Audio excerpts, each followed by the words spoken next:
어, 안녕하세요. 오늘 저희가 함께 깊이 들어가 볼 성경 이야기는 바로 여호수아 시대 이후 또 왕정이 시작되기 그 전까지 한 350년 정도 됐다고 하죠. 그 혼란했던 시기, 사사기입니다. 보내주신 자료들 보니까 와, 정말 다양하더라고요. 역사적인 배경 설명부터 시작해서 신학적인 해석, 또 인물들 하나하나 뜯어보는 분석까지. 네, 맞습니다.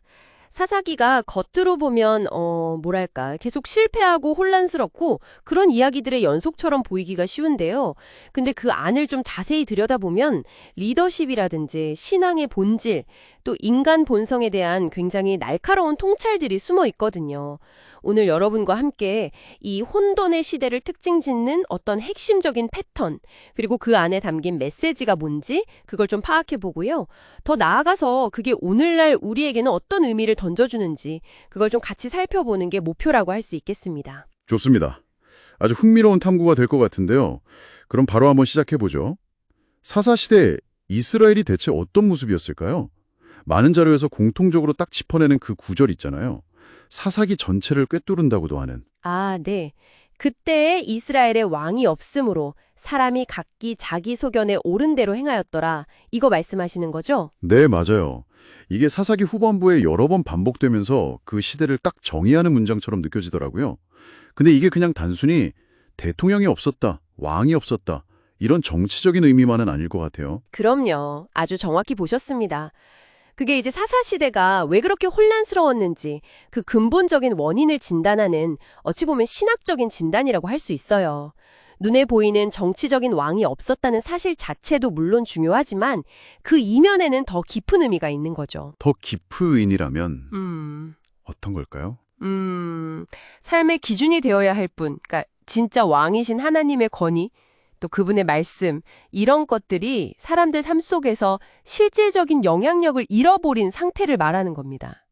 영적인 기준, 도덕적인 기준점이 희미해지거나 아예 없어져 버리니까 그 빈자리를 뭐가 채우겠어요? 각자 자기 생각, 자기 판단, 자기 욕심, 이런 것들이 기준이 되어버린 거죠. 아, 그러니까 각자 내가 왕이다, 이런 식으로 행동했다는 거군요. 그렇죠. 내 생각에 이게 옳아? 내가 원하는 게 이거야 하면서 그걸 따라서 그냥 행동해버리는 거예요. 다른 사람 생각이나 뭐 공동체의 질서, 하나님의 뜻 이런 건 별로 고려하지 않고요. 그렇게 되니까 결과는 당연히. 네, 극심한 무질서와 혼돈으로 이어질 수밖에 없었습니다. 사회 전체가 뭐랄까 각자의 욕망이 충돌하는 전쟁터처럼 되어버리는 거죠. 여러분이 보내주신 분석 자료들에서도 바로 이 지점, 왕의 부재가 단순한 정치 체제의 문제가 아니라 영적, 도덕적 기준의 부재였다는 점을 깊이 다루고 있더라고요. 그렇군요. 그 무질서 속에서 나타나는 또 하나의 아주 뚜렷한 특징이 있었어요.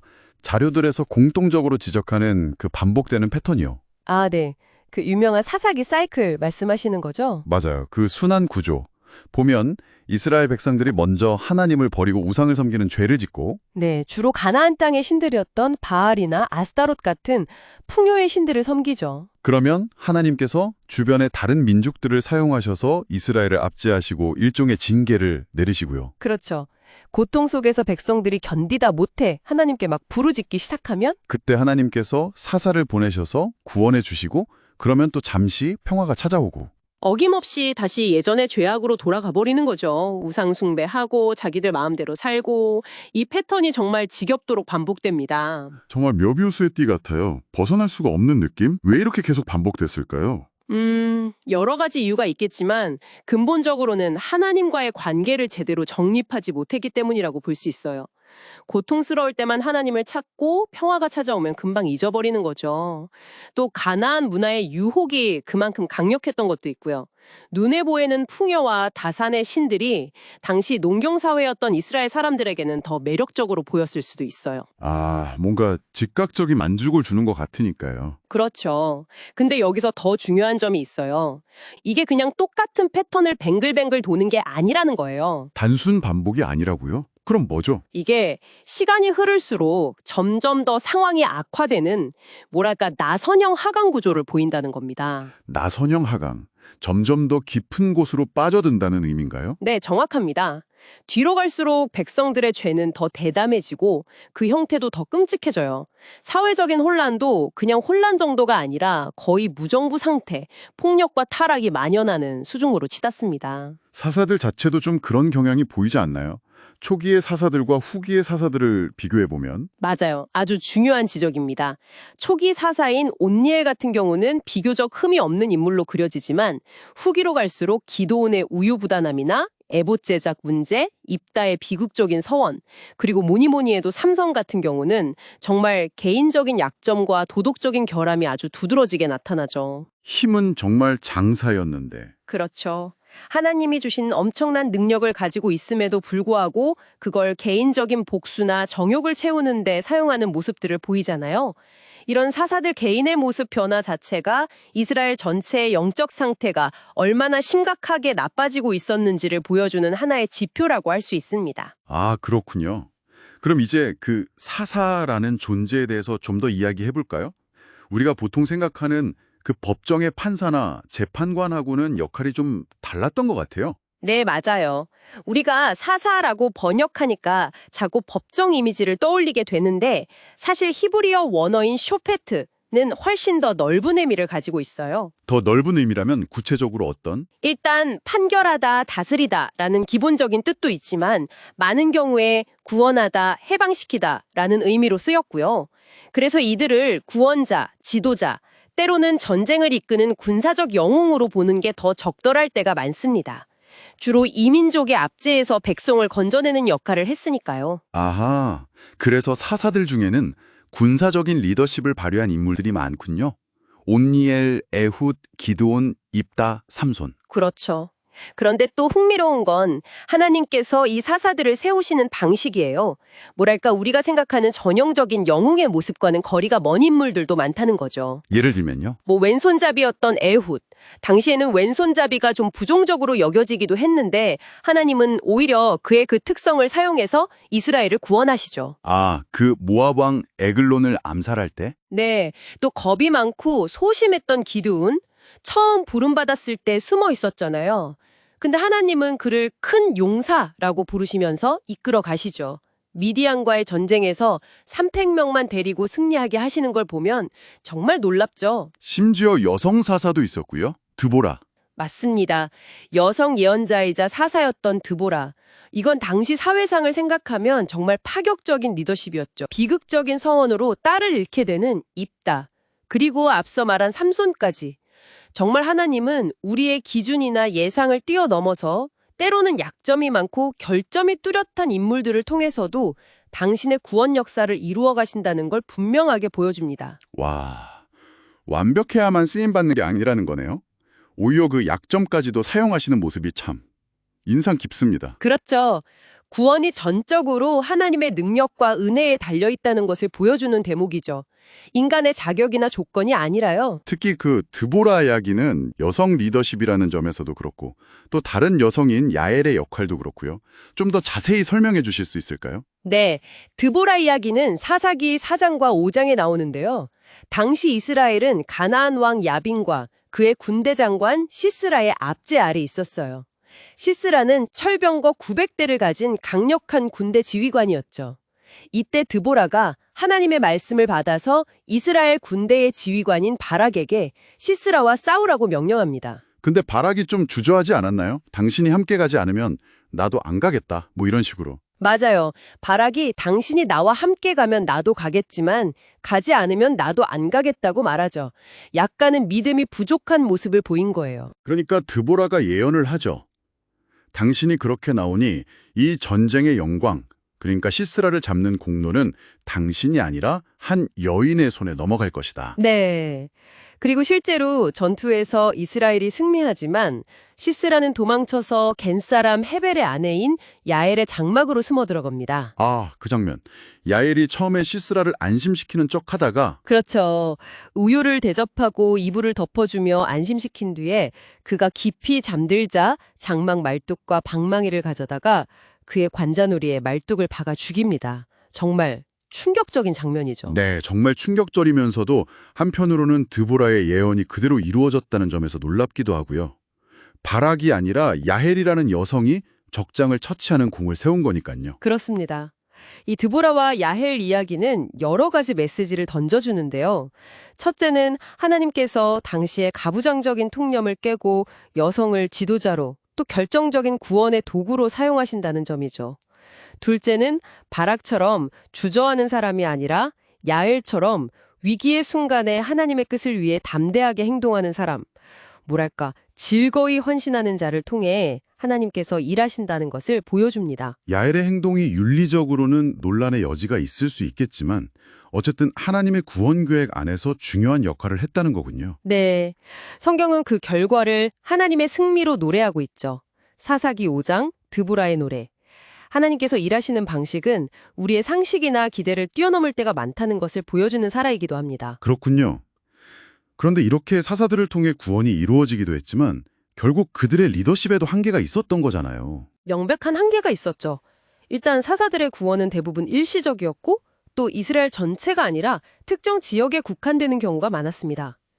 그리고 앞서 이야기했듯이 사사들 자신도 인간적인 약점이나 도덕적인 실패를 보이는 경우가 적지 않았고요.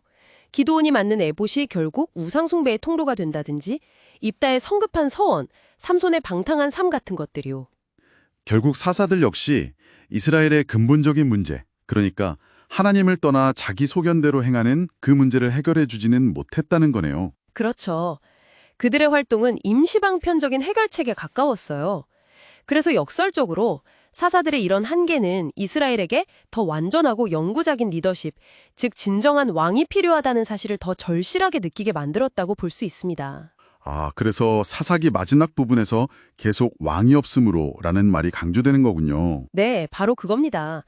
우리에게도 다른 민족들처럼 왕을 주십시오 라는 요구가 나중에 사무엘상에서 터져나오게 되는 배경이 되는 거죠. 그런데 그 사사기 후반부로 가면 분위기가 정말 뭐랄까 걷잡을 수 없이 어두워지고 타락하는 모습이 그려지잖아요. 사사들의 이야기 이후에 나오는 그 에피소드들 말이에요. 맞습니다.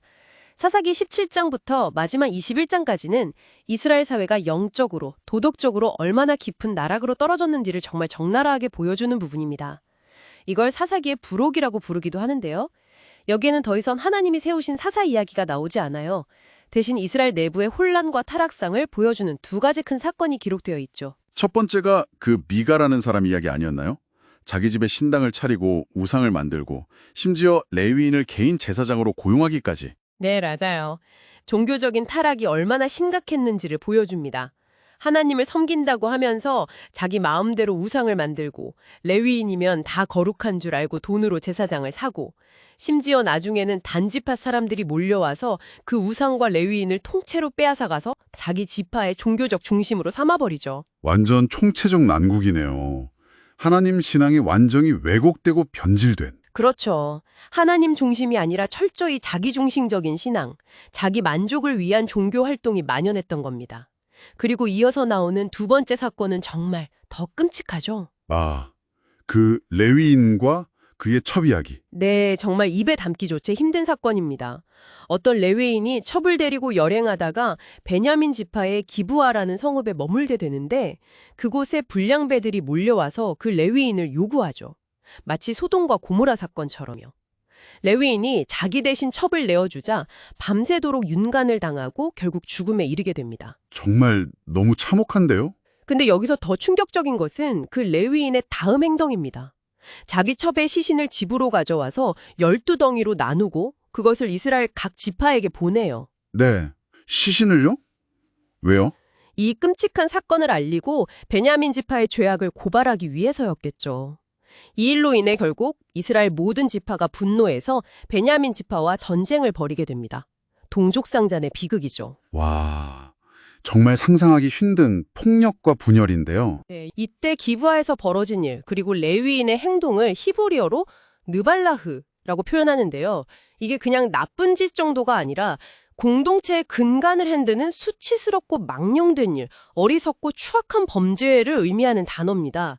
레위인이 자기 첩의 시신을 토막내서 보낸 행위는 단순히 끔찍함을 넘어서 이미 이스라엘이라는 공동체 자체가 완전히 산산조각나고 해체되었음을 상징적으로 보여주는 행동이라고 해석하기도 합니다.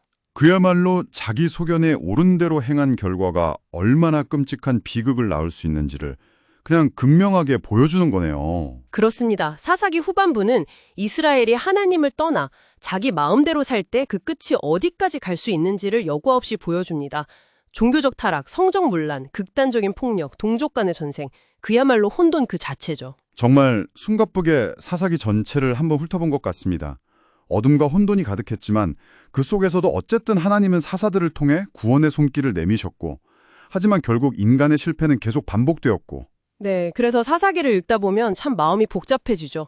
한편으로는 인간의 연약함과 죄성 앞에서 절망감을 느끼기도 하고, 다른 한편으로는 그럼에도 불구하고 자기 백성을 포기하지 않으시는 하나님의 신실하심과 인내에 놀라게 되고요. 결국 핵심 메시지는 그거겠네요.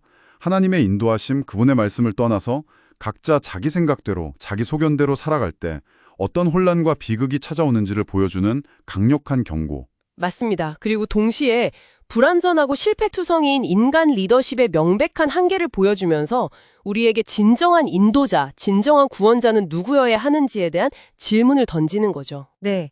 이스라엘의 역사 전체를 보면 사사시대의 이 실패와 혼란은 결국 우리에게 참된 왕이신 예수 그리스도의 필요성을 역설적으로 보여주는 역할을 한다고 해석할 수도 있습니다. 인간 왕으로는 해결되지 않는 근본적인 죄와 혼돈의 문제를 해결해 주실 수 있는 분이죠. 아, 그렇게 연결될 수도 있겠군요. 사사시대의 그 왕 없음으로 인한 혼란. 어쩌면 오늘날 우리 사회, 또 우리 각자의 삶 속에서도 비슷한 모습을 발견할 수 있지 않을까 싶어요. 무엇을 기준으로 삼아야 할지, 어떤 방향으로 나아가야 할지 몰라서 혼란스러워하고, 때로는 각자 자기 목소리만 높이며 갈등하는 모습들이요. 그렇죠. 시대는 다르지만 우리 역시 삶의 절대적인 기준과 권위가 흔들리는 시대를 살아가고 있으니까요. 그런 의미에서 사사기의 메시지는 오늘 우리에게도 여전히 유효하고 또 깊은 성찰을 요구한다고 생각합니다. 여러분은 이 고대의 혼돈 속 외침과 구원의 이야기 속에서 오늘 여러분의 삶과 연결되는 어떤 지점을 발견하셨나요? 혹은 어떤 질문이 떠오르셨나요?